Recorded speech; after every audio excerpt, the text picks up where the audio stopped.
Hello दोस्तों, welcome to main point study. I hope आप सारे के सारे ठीक हो। तो आज हम करने वाले हैं पार्ट 2 कक्षा 9 की अर्थशास्त्र का, जिसका नाम है जी संसाधन के रूप में लोग। और चैप्टर शुरू करने से पहले मैं आपको बता दूं कि मैं क्लास 9 की एसएसटी का हर एक चैप्टर अपलोड कर चुका हूं, वो भी विद नोट्स, हिंदी मीडियम वाले बच्चों के लिए भी और इंग्लिश मीडियम वाले बच्चों के लिए भी। चाहे वो इतिहास का चैप्टर हो, चाहे लोकतांत्रिक राजनीति का चैप्टर हो, चाहे भूगोल का चैप्टर हो, चाहे हमारे अर्थशास्त्र का चैप्टर हो, सारे के सारे चैप्टर की वीडियो का लिंक आपको नीचे डिस्क्रिप्शन में मिल जाएगा, वो भी नोट्स के साथ। ठीक है। हिंदी वाले बच्चों के साथ सबसे बड़ी प्रॉब्लम यही रहती है कि उनको नोट्स नहीं मिलते, बट यहाँ पर आपको सब कुछ मिलेगा, टेंशन लेने की जरूरत नहीं है। ओके, चलो जी दोबारा से अपने चैप्टर पे आ जाते हैं। तो चैप्टर का नाम है जी संसाधन के रूप में लोग। आपको याद होगा हमने पार्ट नंबर 1 के अंदर है ना, जिसका नाम है पालमपुर गांव की कहानी, उसमें मैंने आपको ये बताया था कि जितने भी संसाधन है ना, उसमें से सबसे ज्यादा महत्वपूर्ण संसाधन है हमारा मानव पूंजी। याद है ना आपको? हमने जो पहला ही टॉपिक पढ़ा था उसका नाम था उत्पादन के कारक, उसमें मैंने आपको बताया था कि सबसे ज्यादा महत्वपूर्ण संसाधन होता है मानव पूंजी। एक देश की सबसे बड़ी पावर होती है उस देश के लोग। ठीक है। अगर मैं आपसे पूछूं कि भारत की सबसे बड़ी पावर क्या है, तो आप क्या बोलोगे? क्या भारत की सबसे बड़ी पावर हमारे पास जो हथियार है वो है? बिल्कुल भी नहीं। क्या हमारे देश के अंदर जो कोयले की खाने हैं, सोने की खाने हैं, हमारा देश जो बहुत बड़ा है, हमारा एरिया बहुत बड़ा है, क्या ये हमारी पावर है? बिल्कुल भी नहीं। हमारे देश की सबसे बड़ी पावर है हमारे देश में रह रहे लोग। अच्छा, ये बात आपको क्लियर हो गई ना? आप अच्छा, क्या सारे के सारे लोग संसाधन है? क्या एक देश में यानी भारत देश में सारे के सारे लोग संसाधन है? बिल्कुल भी नहीं। हमारे भारत देश के अंदर जो लोग काम कर रहे हैं ना, जो काम कर रहे हैं, जो पैसा कमा रहे हैं, देश की प्रगति में योगदान दे रहे हैं, सिर्फ वही संसाधन है। मैं आपको समझाता हूं। एक बच्चा जो अभी अभी पैदा हुआ है, अब वो तो कुछ नहीं कमा रहा है ना, देश की प्रगति पर अभी वो कोई योगदान नहीं दे रहा। क्या वो अभी संसाधन है? नहीं। बट हाँ, हम उसे संसाधन बना सकते हैं। कैसे? हम उसको पढ़ाएंगे लिखाएंगे, उसकी हेल्थ पे ध्यान देंगे, तो वो आगे चलकर क्या होगा, एक पढ़ा लिखा इंसान बनेगा जिसकी हेल्थ भी अच्छी है, तो वो अच्छे पैसे कमा पाएगा। अच्छे पैसे कमा पाएगा तो टैक्स भी देगा, और टैक्स देगा, जागरूक नागरिक बनेगा, देश की प्रगति को आगे लेकर जाएगा। तो यानी एक देश के अंदर सारे के सारे लोग जो होते हैं वो मानव संसाधन नहीं होते, वही लोग जो काम कर रहे होते हैं ना, ठीक है, जो पैसा कमा रहे होते हैं, देश के अंदर उत्पादन कर रहे होते हैं, देश की प्रगति को आगे ले जा रहे होते हैं, वही संसाधन कहलाते हैं। और एक किसी भी नॉर्मल पर्सन को या जो अभी बच्चा पैदा हुआ है उसको अगर हमें मानव संसाधन बनाना है तो उसकी शिक्षा पर ध्यान देना पड़ेगा और उसकी चिकित्सा पे ध्यान देना पड़ेगा। आई होप ये बात आपको बहुत अच्छे से क्लियर हो गई। अब अपनी डेफिनेशन देख लेते हैं। ओके, एक देश में काम कर रही वह जनसंख्या जो अपने उत्पादन कुशलता और क्षमता से देश के उत्पादन को बढ़ाती है, वह मानव संसाधन कहलाती है। ठीक है। एक देश में जो जो काम कर रही जनसंख्या होती है ना, जैसे आपके पेरेंट जो है वो किस में आएंगे? मानव संसाधन में आएंगे, क्योंकि वो क्या कर रहे हैं? कमा रहे हैं, पैसे कमा रहे हैं, ठीक है, देश की प्रगति पर योगदान दे रहे हैं, तो वो क्या है? वो आपके पेरेंट जो है वो मानव संसाधन है। आई होप ये बात आपको क्लियर हो गई हो। और वो जो लोग होते हैं, जो मानव संसाधन होते हैं वो कहीं ना कहीं देश की जीडीपी को भी बढ़ाते हैं। जीडीपी को हिंदी में बोलते हैं सकल राष्ट्रीय उत्पाद। अगर आपको नहीं पता जीडीपी क्या होता है, डोंट वरी, अभी थोड़ी देर बाद आपको पता चल जाएगा, वो हम देखेंगे। ओके, चलो। जब शिक्षा, प्रशिक्षण और चिकित्सा सेवाओं में निवेश किया जाता है तो जनसंख्या मानव पूंजी में बदल जाती है। मैंने आपको थोड़ी देर पहले बताया था ना कि अगर कोई बच्चा है जो अभी अभी पैदा हुआ है और हमको उसको मानव पूंजी बनाना है, तो हमें क्या करना पड़ेगा? उसकी शिक्षा पर ध्यान देना पड़ेगा, उसकी चिकित्सा पे यानी उसकी हेल्थ पे ध्यान देना पड़ेगा, और प्रशिक्षण का मतलब ट्रेनिंग वगैरह भी देनी पड़ेगी उसको अलग अलग चीज़ की, तब जाकर वो मानव पूंजी बन जाएगा। ठीक है। अच्छा जी, क्वेश्चन ये आता है वो नेक्स्ट वाला। मैंने ना, आप नोटिस करोगे मैंने बहुत ज़्यादा एक्सप्लेन मैं कर रहा हूँ, वो इसलिए कर रहा हूँ ताकि बच्चे आप भी मानव संसाधन बनो, बहुत अच्छे नंबर लाओ एग्जाम के अंदर। ठीक है। ओके, तो नेक्स्ट वाला टॉपिक है, नेक्स्ट वाला डायरेक्ट क्वेश्चन है कि मानव संसाधन को दूसरे संसाधनों से ज़्यादा महत्वपूर्ण क्यों माना जाता है, या माना जाता है क्यों, ये आपको बताना। ये डायरेक्ट क्वेश्चन आपके एग्जाम में देखने के लिए मिलेगा। मैंने डायरेक्टली ये भी बताया कि क्या क्वेश्चन आपको एग्जाम में आ सकते हैं। ठीक है। आपको आंसर क्या लिखना है कि मानव किसी भी सामान और सेवाओं के उत्पादन के लिए सबसे महत्वपूर्ण संसाधन है। किसी भी चीज़ को बनाना है या कोई भी सेवा प्रदान करनी है ना, तो सबसे ज़्यादा इंपॉर्टेंट चीज़ चाहिए होती है, वो है इंसान। ठीक है। मानव अपने कौशल, ज्ञान और शिक्षा द्वारा कच्चे माल को उपयोगी वस्तु में परिवर्तित करता है, और जो उनकी उत्पादक क्षमता और कमाई की क्षमता को भी प्रभावित करता है। यानी इसका मतलब ये है कि जो मानव होता है वो क्या करता है? अपने दिमाग, अपने कौशल, अपने ज्ञान, अपनी शिक्षा की मदद से कच्चे माल को किसी तैयार माल में कन्वर्ट करता है। ठीक है। पढ़ लिख लेता है, ज्ञान आ जाता है, दिमाग आ जाता है, तो वो कोई भी जो नट बोल्ट होते हैं उससे फिर मिलाकर उसको फ़ोन बना लेता है, पढ़ लिख लेता है ना, उसको थोड़ा पता चल जाता है कि कैसे क्या क्या क्या चीज़ें होती है ना, बड़ी बड़ी मशीनें बना लेते हैं पढ़ लिख लेते हैं तो, और इससे है ना कहीं ना कहीं क्या होता है कि उन पर उत्पादक क्षमता भी बढ़ती है और वो ज़्यादा कमा पाते हैं। अब देखो, अगर कोई पर्सन है जो ज़्यादा पढ़ा लिखा है, ओके, जो बिल्कुल नट बोल्ट से बड़ी बड़ी मशीनें बना देता है ना, बड़ी बड़ी मशीनें बना देता है, तो वो ऑब्वियस सी बात है ज़्यादा पैसे भी कमाता होगा। तो यही बात लिखी हुई है कि मानव संसाधन सबसे महत्वपूर्ण है, वो अपनी शिक्षा वगैरह के बल पे क्या करता है, कच्चे माल को उपयोगी माल में बदल देता है, और इससे कहीं ना कहीं उसकी जो कमाई की क्षमता होती है ना, वो उसको भी प्रभावित करता है, उसकी कमाई भी ज़्यादा होती है। ठीक है, चलो, शिक्षा और चिकित्सा, देखभाल और मानव पूंजी में निवेश भविष्य में रिटर्न दे सकता है। ये बहुत ही ज़्यादा अच्छी लाइन है, मैं इसका मतलब समझाता हूँ आपको। अगर हम किसी बच्चे की शिक्षा पर और चिकित्सा पे ध्यान देना, तो वो आगे चलकर हमें बहुत अच्छा रिटर्न देगा। मैं आपको इसका एक बहुत तगड़ा एग्जांपल देता हूँ। आप हो, आपने एक बात नोटिस करी होगी कि जब आप कोई चीज़ मांगते हो ना, तो शायद घर से ना सुनने के लिए मिल जाए, खिलौने वगैरह की चीज़ मांगते हो, बट अगर आप कोई पढ़ाई की चीज़ मांगते हो ना, तो आपको वो बिल्कुल चुटकियों में मिल जाती है। ठीक है, आपके पेरेंट्स के पास खुद बेशक कीपैड वाला फ़ोन हो, चाहे उन्होंने ज़िंदगी भर बटनों वाला फ़ोन चलाया, बट आपको स्क्रीन टच फ़ोन दिलाया है ताकि आप अच्छे से पढ़ सको, है ना? समझ आ गया ना आपको? तो ये वो क्यों कर रहे हैं, ताकि आप भविष्य में एक मानव पूंजी बन पाओ, और इससे उनको भी फायदा होगा, इनसे उनको रिटर्न मिलेगा, आप ज़्यादा अच्छा पैसा कमा पाओगे, खुद की भी सेवा करोगे, देश की भी करोगे, और अपने पेरेंट्स की भी सेवा करोगे। ओके, अच्छा जी, ये बात आई होप आपको पता चल गई हो। अभी तक हमने मानव पूंजी की डेफिनेशन देखी, हमने ये देखा कि मानव संसाधन क्यों महत्वपूर्ण संसाधन है, और अगर हमें किसी नॉर्मल पर्सन को अगर मानव पूंजी बनाना है, तो उसकी शिक्षा, प्रशिक्षण और चिकित्सा पे ध्यान देना पड़ेगा। अब इसका मैं ना एक एग्जाम्पल देता हूँ, कैसे शिक्षा और चिकित्सा किसी देश को बहुत ज़्यादा आगे लेकर जा सकती है। इसका एक बहुत तगड़ा एग्जाम्पल देता हूँ, उसका एग्जाम्पल है जापान। आपको एग्जाम में डायरेक्टली क्वेश्चन आएगा कि जापान में प्राकृतिक संसाधन की कमी है, फिर भी जापान को विकसित देश माना जाता है, क्यों? ठीक है, मैं बता दूं आपको, आपको वैसे पता ही होगा, जापान के अंदर है ना बहुत ही ज़्यादा भूकंप आते हैं, बहुत ही ज़्यादा जो है वो अर्थक्वेक वगैरह आते हैं, और वहाँ पर कोई भी प्राकृतिक संसाधन नहीं है, जैसे कि तेल वगैरह की कोई कुएं वगैरह नहीं है, वहाँ पर कोयले की कोई खान नहीं है, वहाँ पर कोई भी ऐसी चीज़ नहीं है, बट फिर भी जापान को एक विकसित देश माना जाता है। अच्छा जी, जापान को विकसित देश क्यों माना जाता है? क्योंकि जापान की सरकार जो है वो दो चीज़ों पर ध्यान देती है, अपने देश के लोगों की स्वास्थ्य पे और अपने देश के लोगों की एजुकेशन पे, और इसी वजह से सारे के सारे जो जापान के लोग हैं ना, वो सारे के सारे मानव संसाधन हैं। हमारे देश में देखो बहुत सारे ऐसे लोग हैं जो काम नहीं करते, ठीक है, या जॉब नहीं मिलती, या जिन्होंने पढ़ाई लिखाई नहीं कर रखी, या जिनकी हेल्थ अच्छी नहीं है, तो वो मानव पूंजी नहीं है। पर जापान के अंदर ऐसा नहीं है। जापान में जो लोग हैं ना, 100-100 साल तक जी जाते हैं, और वहाँ पर लोग जो है वो बहुत बहुत ही ज़्यादा पढ़ते हैं। तो इसका मतलब जो जापान की सरकार है, वो फ्री एडुकेशन और फ्री शिक्षा और फ्री हेल्थ केयर वगैरह दे के वहाँ के जो जापान के लोग हैं उनको ज़्यादा से ज़्यादा मतलब ज़्यादा से ज़्यादा मानव पूंजी में कन्वर्ट करने की कोशिश कर रही है, और इसी वजह से जापान जो है वो, वहाँ के लोग जो है बहुत पैसा कमाते हैं, क्योंकि सारे मानव पूंजी बन जाते हैं, तो बहुत पैसा कमाते हैं और देश की प्रगति पर योगदान देते हैं, और इसी वजह से जापान एक विकसित देश है। ओके, एंड अगर आपको एग्जाम में क्वेश्चन आ जाए तो ये लाइन लिखनी है आपको कि जापान ने मानव संसाधनों पर बहुत निवेश किया है, यानी किस पर? लोगों की शिक्षा पर और लोगों के स्वास्थ्य पर बहुत ज़्यादा निवेश किया है, और उनके पास समृद्ध प्राकृतिक संसाधन तो नहीं है, लेकिन फिर भी उन्हें विकसित राष्ट्र कहा जाता है, क्योंकि जापान की जनसंख्या मानव पूंजी है। वहाँ की जो सरकार है वो लोगों के स्वास्थ्य पे और लोगों के जो शिक्षा पर बहुत ज़्यादा ध्यान देती है। ओके जी, आई होप ये बात आपको क्लियर हो गई ना। चलो जी, आगे बढ़ते हैं। ओके, एंड मैं आपको बता दूं कि ये जो हमारा टेलीग्राम का चैनल है ना, मेन पॉइंट स्टडी 9th करके, इसको ज्वाइन कर लेना। ऑलमोस्ट 2000 बच्चे यहाँ पर ज्वाइन होने वाले हैं। मैं आपको बता दूं कि जितने भी नोट्स होंगे या जो भी अपडेट होगा, या मेरे को भी अगर आपको कोई एमसीक्यू वगैरह पूछना होगा आपसे, है ना, क्वेश्चन वगैरह पूछना होगा, तो मैं यहाँ पर ही पूछूंगा आपको।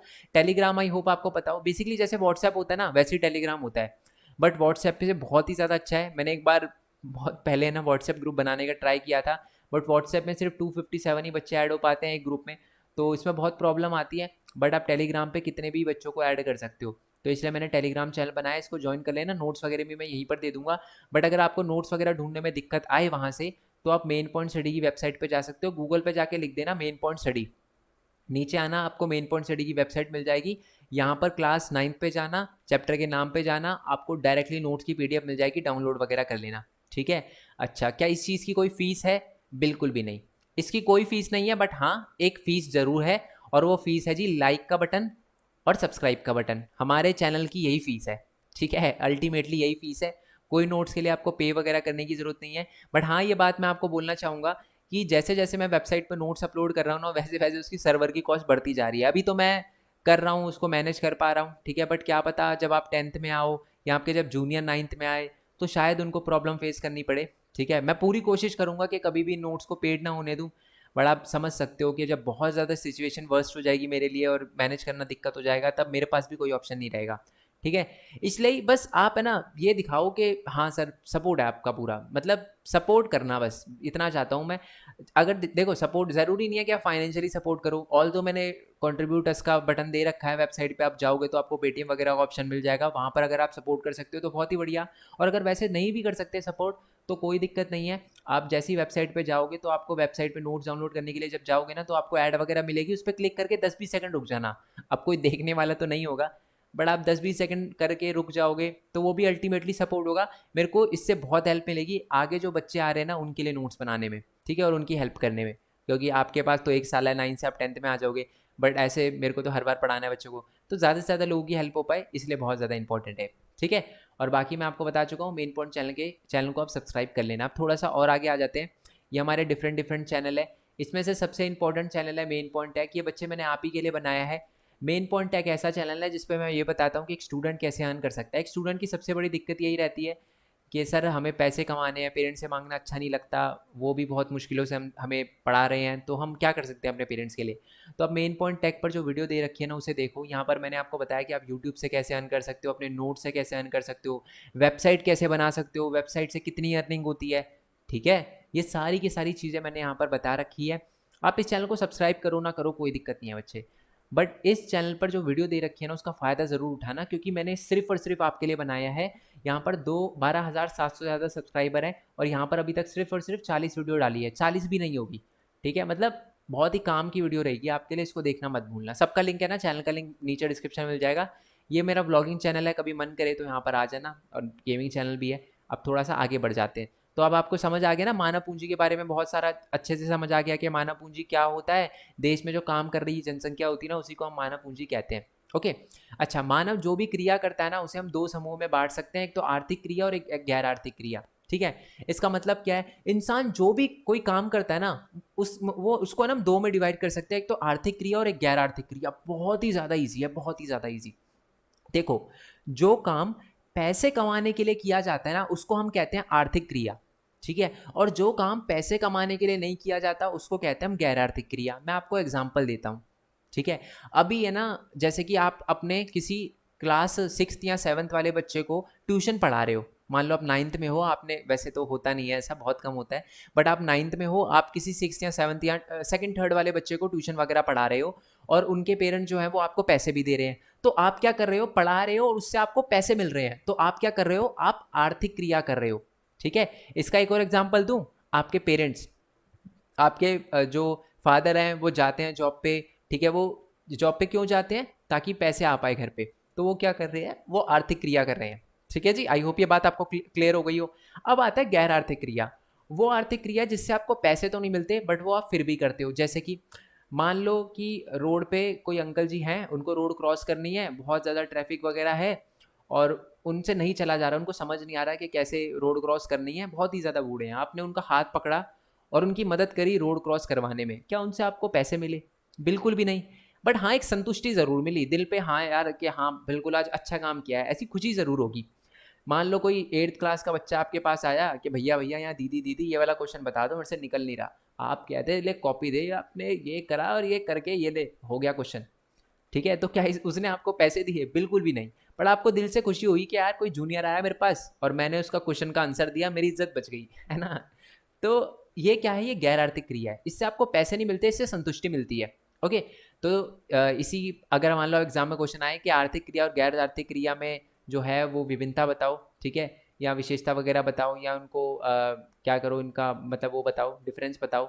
तो देखो, मौद्रिक लाभ के लिए की गई गतिविधि को हम आर्थिक क्रिया कहते हैं, यानी मौद्रिक मतलब पैसे, पैसे कमाने के लिए जो क्रिया करी जाती है ना उसको आर्थिक क्रिया कहते हैं। अपनी लैंग्वेज में भी, इजी लैंग्वेज में आप लिख सकते हो, जो क्रिया पैसे कमाने के लिए की जाती है उसको आर्थिक क्रिया कहते हैं, और जो क्रिया पैसे कमाने के लिए नहीं की जाती है उसको गैर आर्थिक क्रिया कहते हैं, ठीक है। आर्थिक क्रिया में क्या होता है, धन या लाभ के लिए की जाती है। आर्थिक क्रिया ऑब्वियसली बात है, जैसे आपके पेरेंट्स जो होते हैं वो जॉब वगैरह पे जाते हैं तो किस लिए जाते हैं, ताकि उनको लाभ हो, धन वगैरह मिले। बट गैर आर्थिक क्रिया में आपको क्या मिलती है, संतुष्टि मिलती है, सेटिस्फैक्शन मिलता है कि हाँ यार मैंने आज एक अंकल जी की हेल्प करी, हाँ यार मैंने अपने जूनियर की हेल्प करी। इसका एग्जाम्पल देना हो तो जैसे दुकानदार, दुकानदार जो है वो दुकान पे बैठता है, ओके, वो चीज़ों को बेचता है तो उससे इसको पैसे मिलते हैं, तो वो आर्थिक क्रिया कर रहा है, ठीक है। और जैसे कि एक और उदाहरण है गैर आर्थिक क्रिया का, जैसे गरीबों की मदद होती है ना। जैसे कि आपने किसी गरीब की मदद करी तो उससे क्या आपको पैसे मिले, बिल्कुल भी नहीं, बल्कि आपने तो पैसे देकर हेल्प करी होगी उसकी, बट आपको एक सेटिस्फेक्शन मिला, तो वो गैर आर्थिक क्रिया है, ठीक है। अब मैं आपसे क्वेश्चन पूछता हूँ, आप मेरे को ना नीचे कमेंट बॉक्स में इसका आंसर बताना कि आपके जो टीचर है ना, जो आपको स्कूल में पढ़ाते हैं, वो कौन सी क्रिया कर रहे हैं, वो क्या आर्थिक क्रिया कर रहे हैं या वो गैर आर्थिक क्रिया कर रहे हैं, ये आप मेरे को नीचे कमेंट बॉक्स में बताना, ठीक है बच्चे। आई होप ये बात आपको बहुत अच्छे से क्लियर हो गई हो। चलो नेक्स्ट टॉपिक ये है कि आर्थिक क्रिया जो होती है ना, आर्थिक क्रिया इसको भी है ना दो भागों में बांटा जा सकता है। ये जो आर्थिक क्रिया होती है ना, इसको भी दो भागों में बांटा जा सकता है। एक तो होती है जी बाजार क्रिया और एक होती है गैर बाजार क्रिया। बहुत ही सिंपल है, देखो अब दोनों में ही आपको फायदा होता है ना, ये बात तो आपको पता चल गई ना, आर्थिक क्रिया करने से आपको फायदा होता है। बाजार क्रिया वो होती है जिसमें आपको मतलब फायदा होता है पैसे का, ठीक है। बट इसमें है ना आपको फायदा तो नहीं होता, इसमें आपका, जैसे मैं आपको एग्जांपल दे देता हूँ बाजार क्रिया का और गैर जो है वो बाजार क्रिया का एग्जांपल दे देता हूँ, फिर आपको बहुत अच्छे से समझ आएगा, ठीक है।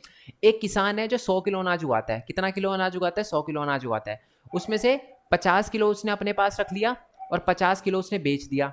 तो वो क्या कर रहा है, वो बाजार क्रिया कर रहा है, यानी बाजार में भी अपना सामान बेच रहा है। नाम से भी आपको पता चल जाएगा बाजार क्रिया, यानी कुछ अपने पास रख रहा है और बाकी बाजार पे भी बेच रहा है, तो हो गई बाजार क्रिया जिससे उसको पैसे आ रहे हैं, ठीक है। और एक होती है गैर बाजार क्रिया। गैर बाजार क्रिया में क्या होता है, मान लो एक किसान जो है वो 50 किलो अनाज उगा रहा है, बट 50 का 50 किलो वो सिर्फ अपनी फैमिली का ही पेट भरने में लगा देता है, मतलब कुछ बेच नहीं पाता, है ना। मतलब 50 किलो में से 1 किलो भी बेच नहीं पाता, वो सिर्फ अपने फैमिली के ही खाने पीने में पूरा हो जाता है। तो वो क्या कर रहा है, वो है गैर आर्थिक क्रिया, सॉरी गैर बाजार क्रिया। गैर बाजार क्रिया का मतलब होता है कि उसने किसानी तो करी, खेती तो करी, बट उससे उसको सिर्फ इतना ही फायदा हुआ कि वो उपभोग कर पाया, उस चीज़ों का प्रयोग कर पाया, अपनी फैमिली में यूज़ कर पाया, उसको वो बाजार में नहीं बेच पाया, ठीक है। आई होप ये बात आपको क्लियर हो गई हो।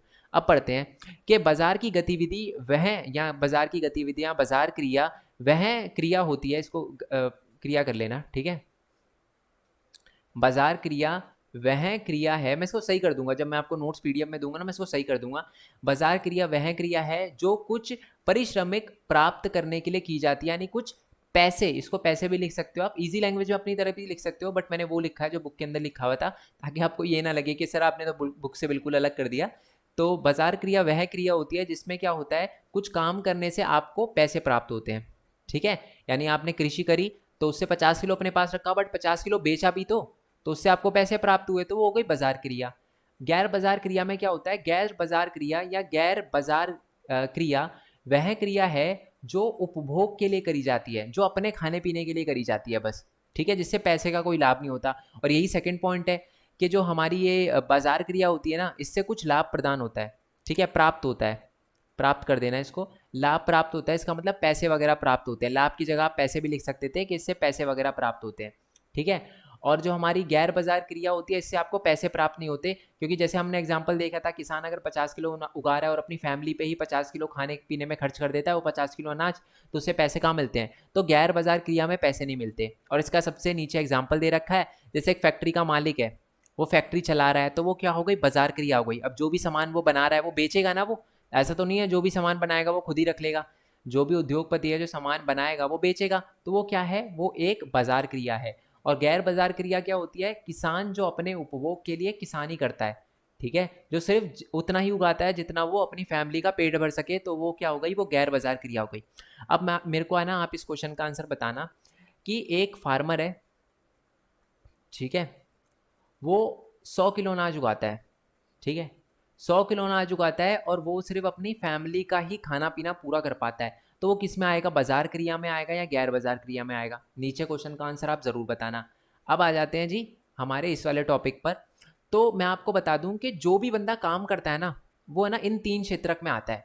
अब है ना आपके लिए क्वेश्चन होगा, पहले तो मैं समझाऊंगा फिर आपसे पूछूंगा कि आपके पेरेंट्स है ना इन 3 क्षेत्रों में से किस में काम करते हैं। आपको एग्जाम में पता है क्वेश्चन क्या आता है कि जो ये बताओ कि कौन कौन से 3 क्षेत्रक होते हैं, या किसी भी अर्थव्यवस्था में कौन कौन से 3 क्षेत्रक होते हैं।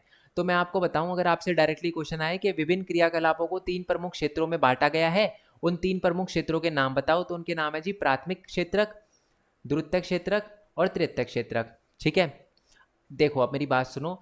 जो लोग कृषि करते हैं, जो लोग वानिकी करते हैं, जो लोग पशु पालते हैं, जो लोग मछली पालते हैं, जो लोग मुर्गी पालते हैं, जो लोग ज़मीन से कुछ निकालने का काम करते हैं, यानी कोयला वगैरह का निकालने का काम करते हैं, तो वो सारे के सारे प्राथमिक क्षेत्र में आते हैं। ठीक है, यानी मान लो मेरा दोस्त है कोई, है ना, मेरे दोस्त का नाम रमन है। ठीक है, उनके जो पिताजी है ना, वो करते हैं फार्मिंग। ठीक है, वो किसानी करते हैं, वो कृषि करते हैं, तो वो किस क्षेत्रक में आएंगे, वो आएंगे प्राथमिक क्षेत्रक में। ठीक है जी, आई होप ये बात आपको समझ आ गई हो। दूसरा है जी द्वितीयक क्षेत्र। द्वितीयक क्षेत्र क्या होते हैं, जिसमें विनिर्माण शामिल है। विनिर्माण का मतलब क्या होता है, जिसमें मैन्युफैक्चरिंग, मैन्युफैक्चरिंग इंग्लिश में बोल रहा हूँ मैं आपको, हिंदी में भी समझाऊंगा। मैन्युफैक्चरिंग इसका मतलब होता है किसी भी चीज़ को जब बनाने की बात आई ना, है ना, जैसे फैक्ट्री वगैरह की बात आए जहाँ पर किसी भी चीज़ को बनाया जाता है, तो जो भी लोग फैक्ट्री वगैरह में विनिर्माण में काम करते हैं, यानी मैन्युफैक्चरिंग इंडस्ट्री में काम करते हैं, मैन्युफैक्चरिंग जहाँ पर चीज़ें बनाई जाती है वहाँ पर काम करते हैं, तो वो द्वितीयक क्षेत्र में आते हैं। जैसे कि मान लो मेरे एक दोस्त है, उसके जो फादर है ना, वो शूज़ शूज़ बनाने वाली फैक्ट्री में काम करते हैं। तो शूज़ बनाना बनाना किस में आता है, द्वितीयक क्षेत्र में आता है। मैन्युफैक्चर में आता है ना, फैक्ट्री में ही तो बनाते हैं जूते, तो वो किस में आ गया, द्वितीयक क्षेत्र में आ गया। ठीक है, आई होप ये बात आपको क्लियर हो गई। तीसरा होता है जिसमें क्या होती है, सेवाएं प्रदान होती है। सेवाएं जैसे इसमें कोई चीज़ बनाई नहीं जाती, यहाँ पर सेवाएं प्रदान करी जाती है, जैसे कि व्यापार। ठीक है, मैं एक और एग्जांपल देता हूँ, जैसे परिवहन। परिवहन का मतलब जो ड्राइवर भैया हो गए हमारे, क्या ड्राइवर भैया कोई चीज़ बनाते हैं, नहीं, वो तो सर्विस प्रोवाइड कर रहे हैं, आपको एक जगह से दूसरी जगह लेकर जा रहे हैं। संचार, संचार का मतलब क्या होता है, जैसे कि आपको फ़ोन की कंपनी हो गई, अब वो ऐसा तो नहीं है जैसे सिम हो गई, तो वो आपको कुछ दे थोड़ा, तो आपको सर्विस प्रोवाइड कर रहे हैं। बैंकिंग, बैंक वाले भैया जो है वो आपको क्या कर रहे हैं, बैंकिंग सुविधा प्रदान कर रहे हैं। बीमा हो गई, शिक्षा हो गई। ठीक है, जो आपको स्कूल में टीचर पढ़ा रहे हैं, क्या वो आपको कुछ दे रहे हैं, बिल्कुल भी नहीं, वो आपको एक ऐसी चीज़ दे रहे हैं जो आप देख नहीं सकते। वो क्या चीज़ है, वो है जी नॉलेज। ठीक है, वो चीज़ है जी नॉलेज। तो बेसिकली इसमें क्या होता है कि तृतीयक क्षेत्र में कौन कौन सी चीज़ें आती है जो सेवाएं से रिलेटेड होती है। मैं इसका एक और एग्जाम्पल देता हूँ, डॉक्टर। ठीक है, वो आपको सेवा प्रदान करता है। इंजीनियर, इंजीनियर तो नहीं बट हाँ टीचर। ठीक है, क्योंकि इंजीनियर तो मशीन वगैरह बना देता है, तो आप बोलोगे सर मशीन बनाना तो द्वितीयक क्षेत्र में आता है, इसलिए मैंने नहीं लिया। बाकी मान लो जैसे कि सॉफ्टवेयर वगैरह। ठीक है, जैसे कि मान लो आपको कोई सॉफ्टवेयर वगैरह मिला हो, जैसे कि मान लो आपको मान लो आपने लैपटॉप के अंदर कोई गेम डाउनलोड करी है जिसका नाम है फ्री फायर, तो वो आपको क्या सर्विस वगैरह मिल रही है, आप खेल रहे हो, मज़ा आ रहा है, तो वो भी तृतीयक क्षेत्र में आएगा। अगर किसी के पेरेंट जो है, किसी के फादर जो है वो गेम वगैरह बनाने का काम करते हैं ना, तो वो भी क्या है, वो भी तृतीयक क्षेत्रक में आएंगे। ठीक है, तृतीयक क्षेत्र में क्या होता है, सर्विस वगैरह प्रोवाइड करी जाती है। अब मैं डेफिनेशन भी पढ़ के दिखा देता हूँ ताकि आपको अच्छे से क्लियर हो जाए। ठीक है, इसको पहले क्लियर कर लेते हैं। तो क्या लिखा है, तृतीयक क्षेत्रक में व्यापार, परिवहन, संचार, बैंकिंग, बीमा, शिक्षा, स्वास्थ्य, पर्यटन। पर्यटन का मतलब होता है टूरिज्म। एक जगह से जब हम दूसरी जगह घूमने के लिए जाते हैं, है ना, तो वो भी किसमें, जैसे कि मान लो आपके जो मान लो जैसे जम्मू कश्मीर के अंदर, ठीक है, आपका ना एक बड़ा सा होटल है। ठीक है, तो वो किस क्षेत्रक में आएगा, मान लो आपके फादर का जो है वो होटल है, तो वो किस में आएगा, तो आप आओगे तृतीयक क्षेत्रक में, क्योंकि आप सुविधाएं दे रहे हो, आप सेवाएं दे रहे हो, आप लोगों को अपने होटल में रहने की अनुमति दे रहे हो और उनसे पैसे ले रहे हो, तो वो तृतीयक क्षेत्रक में आएगा। ठीक है, और इस क्षेत्रक में क्रियाकलाप के फलस्वरूप वस्तु व सेवाएं का उत्पादन अच्छा ये अलग है।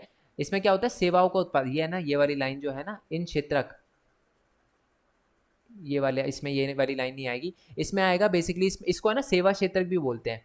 ठीक है, इसको सेवा क्षेत्र भी बोलते हैं। ठीक है, आई होप ये बात आपको समझ आ गई हो जाती है यार गलती, कोई बात नहीं यार, है ना, इतना तो आप कर सकते हो ना, तो ऐसा बुरा नहीं मानना कि सर गलती हो गई। ठीक है, तो तृतीयक क्षेत्र आपको समझ आ गया। तो तृतीयक क्षेत्र में जो भी सेवा से रिलेटेड जो भी हमारे क्षेत्र होते हैं ना, वो सारे के सारे इसमें आते हैं। अब मेरे को है ना, आप नीचे क्वेश्चन का आंसर बताना, मैं आपसे पूछ रहा हूँ।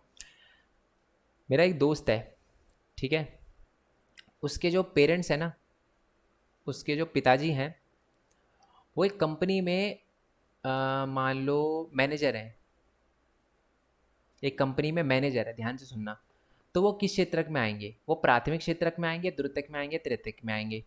दूसरा, मेरे जो पिताजी हैं, मैं अपने पापा की बात कर रहा हूँ, उनकी वाटर फिल्टर जो होते हैं ना, वाटर फिल्टर, उनकी मैन्युफैक्चरिंग का एक प्लांट है, फैक्ट्री है मान लो, तो वो किस में आएंगे वो आप मेरे को बताना नीचे कमेंट बॉक्स में। अच्छा, और तीसरा सबसे इंटरेस्टिंग क्वेश्चन है कि अगर आप मेरी बात करो, आप मतलब मैं कौन, भरत, ठीक है, मेरा नाम भारत है वैसे तो, ठीक है, मैं अगर अपनी बात करूं तो आप ये बताना तीसरे में कि मैं किस में आऊँगा, मैं प्राथमिक क्षेत्रक में आऊँगा, द्वितीयक में आऊँगा या तृतीयक क्षेत्रक में आऊँगा। ये आप मेरे को नीचे कमेंट बॉक्स में बताना, क्योंकि एग्जाम में ये भी क्वेश्चन आ सकता है। ठीक है, आपसे पूछ लिया जाएगा कि यूट्यूबर किस में आता है या टीचर किस में आता है ना, तो आप आई होप आंसर बता पाओ अच्छे से। ठीक है, चलो नेक्स्ट लास्ट पॉइंट ये लिखा हुआ है कि यह क्रियाकलाप राष्ट्रीय आय में मूल्यवर्धन करते हैं। इसका मतलब है कि देश को आगे बढ़ाते हैं, यानी देश की इनकम को, देश की, देखो अब क्या है कि ज़्यादा से ज़्यादा जब लोग जो हैं वो तीनों क्षेत्रों में जो काम करते हैं वो पैसे कमाते हैं, ज़्यादा पैसे कमाएंगे तो राष्ट्रीय आय को बढ़ाएंगे। राष्ट्रीय आय क्या होता है, देश की आय, यानी देश में जितने भी लोग काम कर रहे हैं ना उन सबकी इनकम। तो जब तीनों क्षेत्रों में लोग काम करेंगे, ज़्यादा पैसे कमाएंगे, तो देश की राष्ट्रीय आय में भी मूल्यवर्धन होगा, वो भी बढ़ेगी। ठीक है, आई होप ये बात आपको क्लियर हो गई हो। अब नेक्स्ट पार्ट में, अभी ये चैप्टर खत्म नहीं हुआ, नेक्स्ट पार्ट में हम क्या पढ़ेंगे, नेक्स्ट पार्ट में हम ये पढ़ेंगे कि कैसे जो है वो लोगों को, मतलब जो हमने देखा था ना शिक्षा और चिकित्सा, तो कैसे शिक्षा और कैसे जो होती है वो हमारी जो चिकित्सा होती है, या मैं कहूँ स्वास्थ्य, वो कैसे एक नॉर्मल पर्सन को मानव पूंजी में कन्वर्ट करता है। और फिर इसके बाद हम एक टॉपिक पढ़ेंगे जिसका नाम है बेरोजगार, प्रच्छन्न बेरोजगारी पढ़ेंगे। ओके, और बहुत सारी चीज़ें अभी थोड़ी सी रह गई है हमारी, उसको हम नेक्स्ट पार्ट में कन्वर्ट करेंगे। नेक्स्ट पार्ट में पढ़ेंगे। आई होप आपको वीडियो अच्छी लगी हो, अगर वीडियो अच्छी लगी हो तो लाइक करना, चैनल को सब्सक्राइब करना, ठीक है, क्योंकि यही हमारी फ़ीस है, मतलब फ़ीस दिए बिना मत जाना बिल्कुल भी। ठीक है, तो मिलते हैं जी नेक्स्ट वीडियो में, तब तक के लिए थैंक यू सो मच। बाकी जितने भी चैप्टर है सबका लिंक आपको नीचे डिस्क्रिप्शन में मिल जाएगा, अगर नेक्स्ट पार्ट भी अपलोड कर दिया होगा ना तो उसका भी लिंक नीचे डिस्क्रिप्शन में मिल जाएगा। ठीक है, बाकी मिलते हैं जी नेक्स्ट वीडियो में, तब तक के लिए थैंक यू सो मच। जय हिंद, जय भारत, वंदे मातरम। Thanks for your support, bye bye.